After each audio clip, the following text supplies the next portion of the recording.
আজকে হচ্ছে magnetic coin প্রতারক চক্র। এটি ম্যাগনেটিক কয়েন প্রতারক চক্র।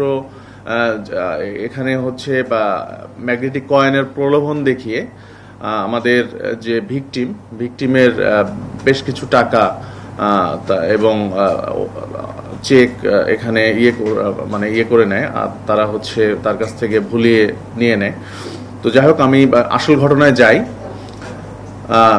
আমাদের যে বাদী, এই বাদী আজ থেকে কয়েক মাস পূর্বে ওনার সঙ্গে যোগাযোগ করে এই প্রতারক চক্রের একজন সদস্য, যিনি তার ভাড়াটিয়ার মেয়ে, আমাদের কাছে যতটুকু তথ্য আছে, সে ভাড়াটিয়ার মেয়ে তার সঙ্গে যোগাযোগ করে এবং ম্যাগনেটিক কয়েন সম্পর্কে ওনাকে ধারণা দেয় যে ম্যাগনেটিক কয়েন অনেক দামি একটি জিনিস। তো এখানে ম্যাগনেটিক কয়েন সম্পর্কে একজন এক্সপার্টকে তার সঙ্গে পরিচয় করায় দেওয়া হয়। এই এক্সপার্টের নাম হচ্ছে ইফতেখার আহমেদ।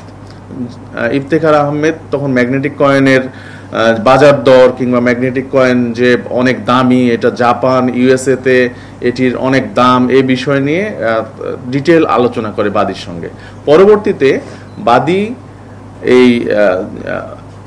এই প্রতারক চক্রের আরও যে সদস্য রয়েছেন, যে আবু নাইম, আব্দুল হালিম, আবুল কালাম আজাদ, তাদের সাথে নিয়ে এই বাদীর সঙ্গে এই বিটকয়েনের যে দাম কেমন, এটি নিয়ে কেমিস্ট আছে এদের মধ্যে আব্দুল হালিম, উনি হচ্ছে এটির দাম 20 বিলিয়ন ইউএস ডলার বলেন, যেটি আসলে অনেক বেশি। তো এটি এই বাদীর কাছে একটু স্বল্প মূল্যে ওনারা দিতে চান। বাদী তখন এই প্রলোভনে পড়ে গিয়ে এই বাদী এই কয়েন, ম্যাগনেটিক কয়েন যেটি, এই ম্যাগনেটিক কয়েনটি নেয়ার জন্য তাৎক্ষণিক সেখানে 45 লক্ষ টাকা প্রদান করেন। 45 লক্ষ টাকা প্রদান করার পরে পরবর্তীতে বাদীকে যেহেতু বলা হয়েছে এটির দাম 20 বিলিয়ন ইউএস ডলার, তো 45 লক্ষ টাকা দেওয়ার পরেও বাদীর কাছ থেকে আরো 75 লক্ষ টাকা নেওয়া হয় এবং 50 লক্ষ টাকার একটি চেক নেওয়া হয়। নেওয়ার পরে যখন বাদী পরবর্তীতে এই ম্যাগনেটিক কয়েনটি তাদের কাছ থেকে নেয়ার পরে উনি ওনার নিজস্ব মেকানিজমে পরীক্ষা করেন, তখন দেখা যায় যে এই ম্যাগনেটিক কয়েনটি ভুয়া। তখন তিনি থানা পুলিশের দ্বারস্থ হন। আমাদের আদাবত থানা পুলিশের চৌকস টিম এটি নিয়ে কাজ শুরু করে এবং কাজ শুরু করার পরে ওনারা এই গত রাত থেকে আজকে সকাল পর্যন্ত এই প্রতারক চক্রের যে 4 জন সদস্য, অ্যাক্টিভ সদস্য, তাদেরকে ধরেন, তাদেরকে আটক করেন। আটক করার পরে তাদের জিজ্ঞাসাবাদ করে তাদের কাছ থেকে এই যে 45 লক্ষ টাকার 50 লক্ষ টাকার যে চেক এবং নগদ 19,50,000 টাকা উদ্ধার করেন, 10টি মোবাইল ফোন উদ্ধার করেন এবং এই প্রতারক চক্রের কাজে বিভিন্ন সরঞ্জামাদি উদ্ধার করেন, আর এই 4টি ম্যাগনেটিক কয়েন উদ্ধার করেন। তো সবকিছু মিলিয়ে আমরা এখন তাদের বিরুদ্ধে একটি মামলা করেছি।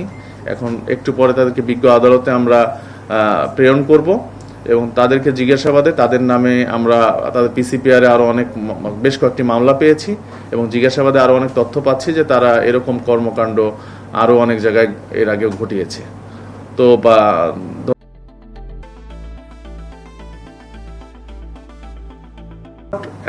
প্রথমে হচ্ছে 45 লক্ষ টাকা নগদ, এর পরবর্তীতে ফেজে 75 লক্ষ টাকা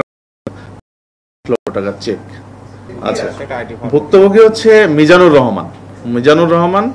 উনি একটি আইটি ফার্ম চালায়। ওনার কিছু নগদ টাকা রয়েছে, কিছু নগদ কাঁচা টাকা রয়েছে, যেটি উনি ব্যবসায়ের কাজে উনি লাগাতে চাচ্ছিলেন, কিন্তু এই ব্যবসাটি ওনার কাছে মনে হয়েছে যে অল্প সময়ে উনি হয়তো অনেক বেনিফিটেড হবেন, এজন্য এই প্রতারক চক্রের এই প্রতারণার ফাঁদে উনি পা দিয়েছেন।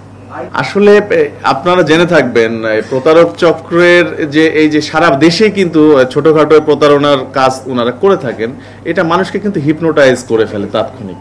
দেখা যাচ্ছে অনেক চালাক মানুষও এটার কিন্তু প্রতারণার ফাঁদে পড়ে যায়। তো উনি তাৎক্ষণিক এই হিপনোটাইজ হয়ে এই প্রতারণার ফাঁদে উনি পড়ে গিয়েছেন।